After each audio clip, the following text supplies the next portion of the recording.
গুজব ও সমালোচনার প্রসঙ্গে তিনি সমাজকে সতর্ক করে দিয়ে বলেন, আমি সত্যি আশা করেছি সমাজ হিসেবে আমরা শিখব কোথায় থামতে হয়। ভিত্তিহীন গুজবে কান না দিয়ে নিজেদের থামাতে জানতে হবে। আমাদের কথা কিন্তু মানুষকে নানাভাবে আঘাত করতে পারে, যা আমরা হয়তো বুঝতে পারবো না। পলাশ কঠোরভাবে জানিয়েছেন, তার বিরুদ্ধে যারা ভিত্তিহীন গুজব ছড়িয়েছে তাদের বিরুদ্ধে তিনি আইনি পদক্ষেপ নিতে প্রস্তুত। বিয়ের মতো ব্যক্তিগত একটি সিদ্ধান্ত বাতিল হওয়ার পরও স্মৃতি মান্দানা তার পেশাগত জীবনে সম্পূর্ণ মনোনিবেশ করার বার্তা দিয়েছেন।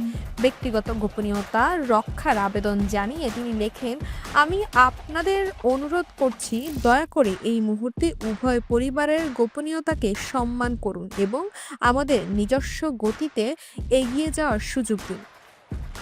তারকা এই মুহূর্তে একমাত্র লক্ষ্য ক্রিকেট। স্মৃতি জোর দিয়ে বলেছেন, আমি বিশ্বাস করি আমাদের সকলের এবং আমার একটি উচ্চতর উদ্দেশ্যও রয়েছে। সবসময় সর্বোচ্চ স্তরে দেশের প্রতিনিধিত্ব করে আসছি। আমি আশা করি যতদিন সম্ভব ভারতের হয়ে খেলা চালিয়ে যাব এবং ট্রফি জিততে পারবো। তাতে আমার মনোযোগ থাকবে। ব্যক্তিগত জীবনের এই কঠিন সময়ে ভক্ত ও শুভাকাঙ্ক্ষীদের সমর্থন চেয়ে স্মৃতি মান্দানা ঘোষণা করেছেন, এগিয়ে যাওয়ার সময় এসেছে।